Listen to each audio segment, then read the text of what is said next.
Care. In the future, humans have been genetically modified to stop aging at 25. The only caveat is when humans get to age 25, they only have 1 year left to live. A person's life is shown on their forearm with a timer, and time is now the world's currency. The rich can basically live forever, while the poor live their lives paycheck to paycheck, literally. Will wakes up and sees he has less than 24 hours left.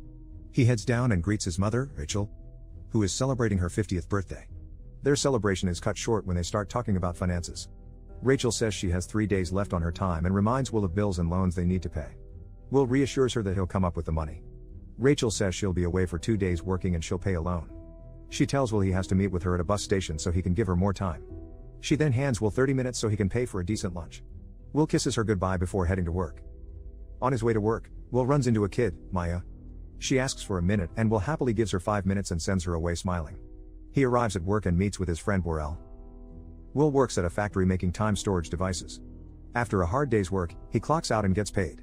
He sees that his payment is lacking and demands more, but the distributor says the quota has increased and Will didn't reach it. Will later heads to a local bar and some men invite him to gamble, but he turns him down, but not after reminding one of the men he owes Will an hour. Will takes the hour and meets with Borel. Borel is drunk, pointing to someone who's been buying drinks for everyone. He says the man has over a century in his time. Will spots someone eyeing the man, and he decides to inform the man, Henry, that somebody is watching him. Will tells the man to leave as he's attracting too much attention, but the man refuses. A group of men enters and everyone at the bar is suddenly rushing out. Borel tells Will that they're Minutemen, gangsters who rob and extort. Borel pulls Will away, but Will intends to stay and watch. He assures Borel that he wouldn't do anything stupid, and Borel leaves him. The leader, Fortis, tells Henry he wants his time and even offers Henry the chance to fight for it. Henry appears nauseous and heads to the bathroom. He vomits while a Minuteman keeps watches. Will suddenly bursts in, knocks the guy out, and takes Henry with him. Will and Henry run out and Fortis and his men chase after them. They manage to escape after climbing over a gate and hiding inside an abandoned building. The Minutemen are close behind and almost find them, but eventually give up their chase when one of the men tells Fortis that he recognized Will. Will and Henry get acquainted, and Henry reveals he's 105 years old. He says his mind is fatigued, and he desires death, explaining his rash behavior. Will gets mad, considering that he and his mother have to work several jobs just to live another day. Henry then reveals the secrets of their horrific world. Rich people increase the cost of living so that poor people keep dying, and, in turn, more time goes to the rich. The reality is that there is more than enough time for everyone. However, greed and lust for immortality blind the rich and powerful. Henry asks Will what he'll do if he had the same amount of time as him. Will answers that if he has that time, he will not waste it like Henry. Henry thinks about what Will says, and the two get rest. Morning comes, and Henry decides to give all but 5 minutes of his time to a sleeping Will. After a while, Will wakes up and discovers he is over a century in his time. He looks for Henry and sees him sitting atop a bridge. As Henry's final seconds count down, and he smiles, falls into the river. Later, Will heads to Borel and sees Borel's wife, Greta, holding their newborn baby. Will asks for Borel, and he reveals to him the time he has. Will talks about the events of the night before, and Borel asks what he plans to do. Now that he has learned the truth, Will intends to bring justice. Before leaving, Will gives Borel. With his fortune, Borel eyes the bar on the other side of the street. Meanwhile, Rachel pays a loan of 2 days and attempts to ride the bus but finds that she can't afford the fare as the prices have gone up. She pleads to the driver and the passengers, but everyone looks away. Feeling desperate, she starts running. The two are in a race against time, and with every second and every step, death draws closer for Rachel. Finally, they see each other.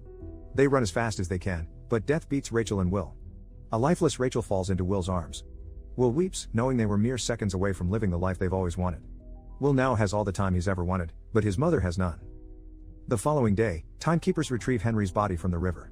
Raymond, the senior timekeeper, and Jaeger, his junior, investigate the scene.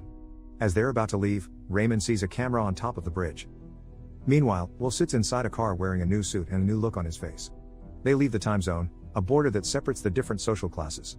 On his trip, they pass multiple borders, paying a toll fee that increases with each one. The last border costs Will a year, and the driver welcomes him to the city of New Greenwich.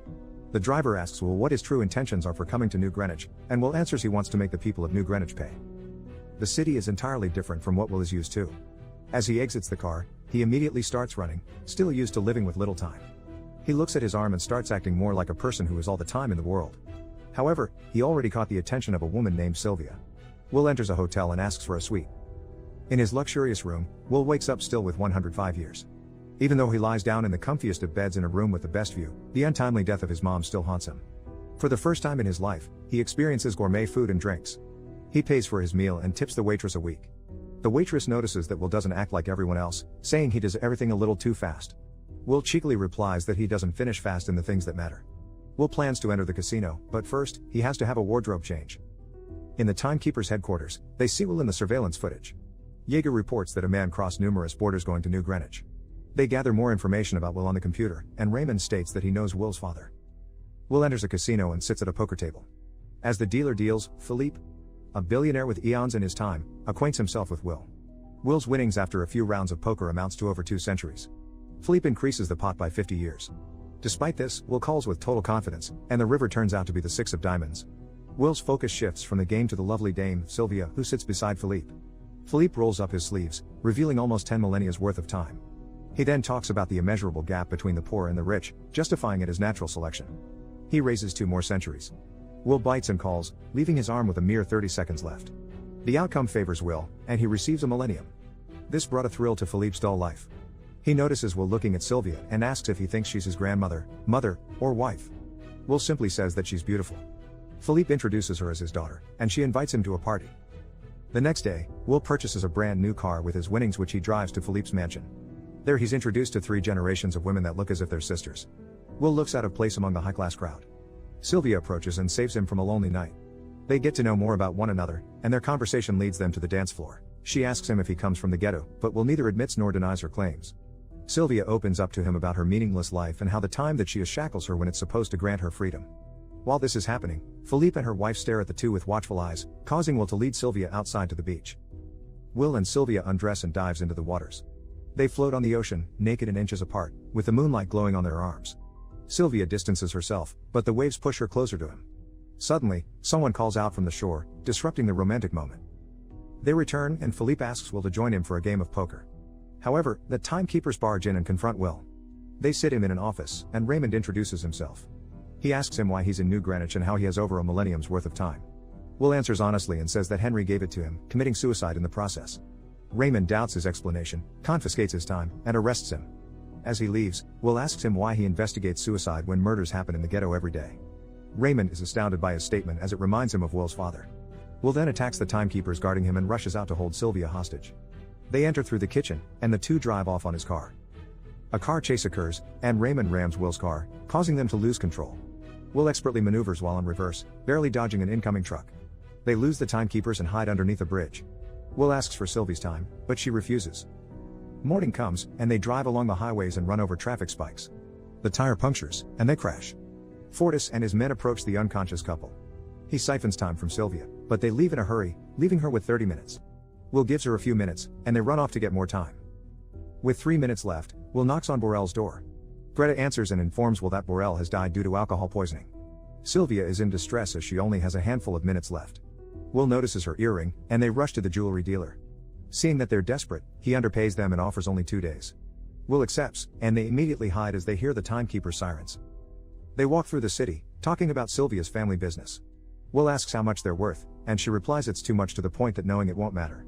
Will calls Raymond and asks for Philippe to transfer 1,000 years to the ghetto city in exchange for Sylvia. Raymond warns him that if he continues, he'll end up dead like his father. Will says his father died fighting someone, but Raymond says Will's father was doing something more dangerous. Night arrives, and Sylvia makes herself at home at Will's apartment. She asks about his family, and Will opens up about her mother's passing. He reminisces about his father and how he was a gambler like him but on a different game. His father would play a game akin to gambling, but using his time. His father won a lot, but his acts of generosity caused his death. They find out they're around the same age, and their bond grows stronger as they share more about each other's past. Morning comes, and he observes if Philippe holds up his end of the deal. Will sees no time transfers, leaving Sylvia disappointed with her father. Despite not receiving the time, Will still intends to let Sylvia go. He escorts her to the phone booth, giving her a gun as a farewell gift, and she returns the favor with a kiss. She calls her father and berates him for not delivering what Will wants. As they talk, Will is behind her, oblivious of Raymond pointing a gun at him. Sylvia turns and sees Raymond, and without hesitation, she shoots him. Will points a gun at a bleeding Raymond, but instead of taking his time, he gives some to Raymond, and the two drive off using his car. The two are parked on the side of the main road, and Sylvia asks if he has any plans. Since they're in a cop car, they play the part of a timekeeper, blocking an unfortunate driver. Sylvia gets too comfortable with the gun and fires a shot, scaring Will and the driver. They steal from the passenger and leaves with the new vehicle. Later that day, the two sit in the back seat and watch the news about them. Will states that she can still return to her father, but Sylvia doesn't want to return to her boring life. Will leans in for another kiss, now having time to do more than just that. In his office, Philippe talks to his partners and assures them that he didn't pay the ransom. They doubt his capabilities to resolve this issue, but Raymond enters the room before Philippe gets a chance to explain himself. He tells Philippe about her daughter not wanting to be rescued. Philippe apologizes and attributes his daughter's stubbornness to Stockholm Syndrome. Raymond does not budge and informs him that he plans to arrest his daughter. Philippe tries to bribe him with his time, but Raymond remains uninterested and leaves. The next day, Will teaches Sylvia how to shoot a gun properly. They talk about Will's plan to give time to the people, and she says that she can help him get the time he needs. At the local loaning establishment, a truck suddenly crashes through the glass panes. The two pull off a heist, stealing as much time storing devices as they can. They encourage the borrowers to get as much time as they want, and they all come rushing in. Later that day, Will gives time to Greta, Maya, and even the timeline distributor who gives people time as charity. Fortis continues to harass and kill people for time. He then sees on display a reward for 10 years for the capture of Will and Sylvia. Meanwhile, Philippe watches the news about his daughter's continuous pursuits to steal from him. Later that night, Raymond and the timekeepers surround a motel where the two stay in. Will and Sylvia notice they're surrounded, so they jump out the window to escape. Raymond chases after them through the streets and the dark alleyways. They make their way up the roofs, and a shootout commences. They manage to board a bus, losing Raymond. Fortis continues his search for Will and Sylvia. He interrogates a group, threatening to steal their time. When one dies, a man steps up and says he has information about their whereabouts. At the motel, the two sit on the couch together, talking about the challenges they're about to face. They both accept that if they get caught, they will die. At the period they've spent together, and at every time they almost died, Sylvia felt more alive than ever. Suddenly, the door gets knocked down by Fortis and his men. Feeling generous, Fortis gives Will a chance to play for his life. Fortis rolls up his sleeve for a game of strongarm, and Will accepts his challenge. Will struggles up to his final seconds, then he turns it around when Fortis loses focus. His subordinates approach the table, and the fear in his eyes grows. Will grabs a gun from his ankle and shoots everyone while siphoning Fortis dry. Will and Sylvia stand on a rooftop, observing how prices keep rising. Will feels hopeless, saying that the rich will just increase the cost of living every time they steal.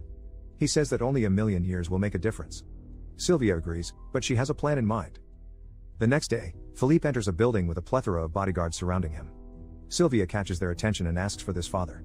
Among the guards is Will, who points a gun directly at Philippe's head. He commands the guards to put their weapons down, and they take Philippe hostage. In his office is a time vault, and in there sits a device with 1,000,000 years. Philippe tries to explain that society will fail if that time falls to the wrong hands. He says that there will always be someone willing to sacrifice people for a shot at immortality. Will cannot contain his anger and points a gun at him, but he recoups his calmness. Will tells Philippe that immortality is not worth the life of even a single individual. The two then leave. Meanwhile, police vehicles start to barricade the main road. The timekeepers shoot at Will and Sylvia's car, but they miraculously get through unharmed, ramming the toll booth to cross the border. Raymond doesn't give up and chases after them. They arrive at the ghetto, and as they're about to reach safety, Raymond intercepts and crashes into them. Will exits unscathed and asks Maya to distribute the 1,000,000 years. Raymond points a gun at the two, but the clamoring crowd blocks his line of sight, allowing for them to escape. Raymond hijacks a car, and the chase continues. Finally, they clash in the middle of the road. Raymond admits that he's also from the ghetto, and as he learned how to escape from poverty, his eyes were also open to the hard truth that the gap between the rich and the poor has to be maintained. As they talk, Raymond realizes that his time is up. He dies on the spot, and the two try to find a way to replenish theirs. In the distance is Raymond's car. They run towards it with seconds on their clock. Will gets there first and receives his time. He then runs to Sylvie, who has seconds left. The two run into each other's arms in the nick of time, and the two get to live for another day. Citizens are now crossing borders into more expensive zones. The Minutemen watch on as their societal hierarchy begins collapsing. Sylvie and Will continue their routine, this time making their way to a massive time bank. Subscribe to watch more videos like this. Turn on notifications. And leave a like, it really helps the channel out.